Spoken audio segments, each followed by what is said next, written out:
Hello, नमस्कार दोस्तों। Point teaching channel में आपका स्वागत है।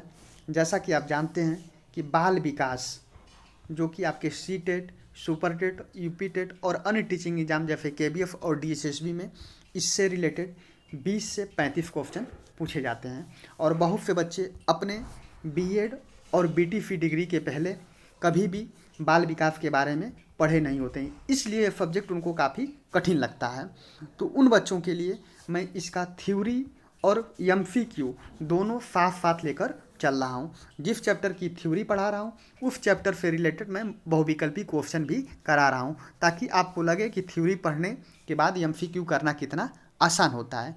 तो उसी से रिलेटेड चैप्टर नंबर 5 बाल्यावस्था का विकास, जिसकी थ्योरी मैं पढ़ा चुका हूँ, उस वीडियो को आप पहले देखिए, उसके बाद मेरे एमसीक्यू क्वेश्चन में आप आइए। तो आइए देखते हैं क्वेश्चन नंबर पहला। तो क्वेश्चन नंबर पहला है आपका।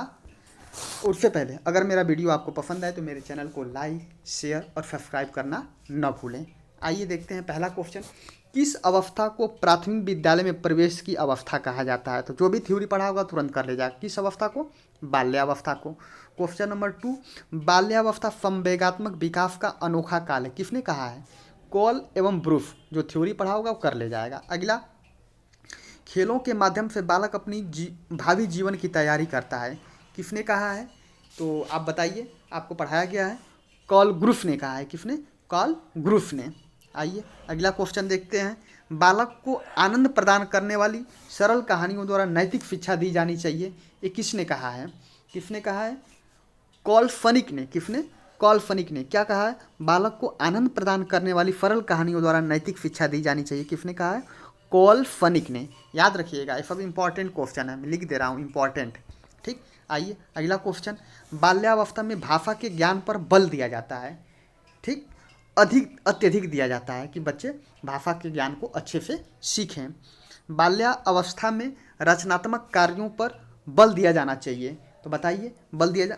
अत्यधिक बल नहीं दिया जाना चाहिए, क्योंकि बच्चे अभी रचनात्मक कार्यों के लिए तैयार नहीं रहते हैं। लेकिन भाषा के ज्ञान पे अत्यधिक बल देना चाहिए, लेकिन रचनात्मक कार्यों पे अत्यधिक बल नहीं देना चाहिए।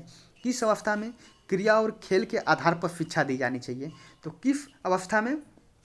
बाल्यावस्था में क्रिया और खेल के आधार पर ही शिक्षा दी जानी चाहिए, ताकि बच्चे समझें कि एक चीज़ क्यों हो रहा है और कैसे हो रहा है और किस लिए हो रहा है। आइए अगला क्वेश्चन देखते हैं। क्रिया तथा खेल पर आधारित व्यवस्था है, कौन कौन सी? किंडरगार्टन और मॉन्टेसरी, बेसिक, प्रोजेक्ट और डाल्टन। तो उपयुक्त क्या है? सभी है। थ्योरी देखे होंगे तो लास्ट में यही पढ़ाए थे। क्रिया तथा खेल पर आधारित शिक्षा व्यवस्था कौन कौन सी है? किंडरगार्टन और मॉन्टेसरी, बेसिक और प्रोजेक्ट और डाल्टन। ये सभी क्या है? क्रिया तथा खेल पर आधारित शिक्षा व्यवस्था है। बाल्यावस्था में हड्डियों की संख्या कितनी होती है? 350 की, और शैशवावस्था में 270। क्यों बढ़ जाती है? क्योंकि कुछ मसल्स जो होती हैं हड्डियों का रूप धारण कर लेती है। बाल्यावस्था में अस्थायी दांत कितने होते हैं? 27 से 28। वही शैशवावस्था में दूध के दांत 1 वर्ष तक 20 निकल जाते हैं। कब से निकलना चालू होते हैं? 6 महीने से। ठीक, आइए अगला क्वेश्चन देखते हैं।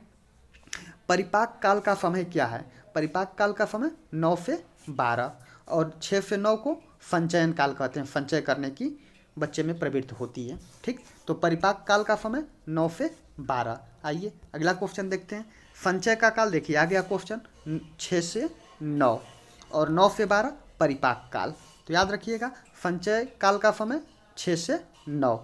संग्रह करने की प्रवृत्ति पाई जाती है किसमें? बाल्यावस्था में। और कब? 6 से 9 वर्ष में। ठीक, बाल्यावस्था की शुरुआत में बच्चे के अंदर संग्रह करने की प्रवृत्ति होती है। तो संग्रह करने की प्रवृत्ति पाई जाती है कब? बाल्यावस्था में। स्फूर्ति की अवस्था किसे कहते हैं? किसे? बाल्यावस्था को। ठीक, स्मार्ट एज। अगला, मिथ्या परिपक्वता को कहा जाता है, क्या कहा जाता है? बाल्यावस्था को। काम की प्रवृत्ति की न्यूनता पाई जाती है किस अवस्था में? बाल्यावस्था में। यानी काम की जो प्रवृत्ति होती है बाल्यावस्था में सुषुप्त होती है। क्या होती है? सुषुप्त होती है। ठीक, वही शैशवावस्था में बच्चा अंगूठा चूसता है, चम्मच चूसता है, माता का स्तनपान करता है, अपनी काम की प्रवृत्ति को इस तरह दिखाता है। लेकिन काम की प्रवृत्ति बाल्यावस्था में सुषुप्त होती है, न्यून पाई जाती है, सबसे कम होती है। और एक अब जाके आपका एडल्ट किशोरावस्था में जाके क्रियाशील होती है, क्या? काम की प्रवृत्ति। आइए आगे देखते हैं। बहिर्मुखी व्यक्तित्व। बहिर्मुखी व्यक्तित्व का विकास कब होता है? कब होता है? बाल्यावस्था में। ठीक, वही अंतर्मुखी कब होता है? शैशवावस्था में। तो बहिर्मुखी व्यक्तित्व का विकास कब प्रारंभ होता है? बाल्यावस्था में। बाल्यावस्था में खेल की प्रवृत्ति कैसी होनी चाहिए? बाल्यावस्था में खेल की प्रवृत्ति सामूहिक होनी चाहिए, मतलब बच्चा समूह में खेलना ही पसंद करता है, तो इसलिए बाल्यावस्था में खेल की प्रवृत्ति कैसी होनी चाहिए? सामूहिक होनी चाहिए। आइए आगे देखते हैं। खेलों के माध्यम से बच्चा अपने भारी जीवन की तैयारी करता है, ये किसका मत है? ये आपका कार्ल फूफ का मत है। किसका? याद रखिएगा, इंपॉर्टेंट क्वेश्चन। खेलों के माध्यम से बच्चा अपने भारी जीवन की तैयारी करता है, ये किसका मत है? कार्ल फूस। किसका? कार्ल फूस। अगला, बाल्यावस्था में मस्तिष्क का विकास कितना होता है? ठीक है, प्रौढ़ावस्था के मस्तिष्क का 95% विकास होता है। ठीक, निरुद्देश्य भ्रमण की प्रवृत्ति पाई जाती है, कब पाई जाती है? बाल्यावस्था में। मतलब बच्चा बिना उद्देश्य का भ्रमण करता है, निरुद्देश्य होता है, उसका उद्देश्य नहीं होता है कि मैं किस उद्देश्य से घूमने जा रहा हूँ। ये प्रवृत्ति कब पाई जाती है? बाल्यावस्था में। वास्तविक जगत में बच्चा कब प्रवेश करता है? कब प्रवेश करता है? बाल्यावस्था में। याद रखिएगा, सब क्वेश्चन याद रखिएगा। रचनात्मक कार्यों में आनंद की स्थिति होती है कब? आपका बाल्यावस्था में। लेकिन रचनात्मक कार्यों के प्रति जोर नहीं देना चाहिए, ठीक, बाल्यावस्था में। लेकिन अगर रचनात्मक कार्यों में आनंद की स्थिति कब होती है? मतलब अगर कोई काम हो गया और एकदम जैसे जादू जैसा हो गया तो बच्चा उसमें खूब आनंद लेता है। जैसे गांव में जादू लोग दिखाने आ जाते हैं तो रचनात्मक कार्य होता है, तो बच्चा उसमें क्या करता है? आनंद लेता है। वो किस अवस्था में? बाल्यावस्था में। और अवस्था कौन सी है? 6 से 12। आइए, संवेगात्मक विकास का अनोखा काल किसे कहते हैं? बाल्यावस्था को कहते हैं संवेगात्मक विकास का अनोखा काल। और किसने कहा है? कार्ल एंड ब्रूफ ने कहा। अगला क्वेश्चन वही है, संवेगात्मक विकास का अनोखा काल, ये किसका मत है? राफ, पियाजे, थार्नडाइक। तो किसी का मत नहीं है, किसका मत है? कार्ल एवं ब्रूफ का। देखिए हम यहाँ लिख भी रखे हैं, कार्ल एवं ब्रूफ। संवेगात्मक विकास का अनोखा काल किस मनोवैज्ञानिक ने कहा है? कार्ल एंड ब्रूफ ने। किसको? बाल्यावस्था को संवेगात्मक विकास का अनोखा काल कहा जाता है।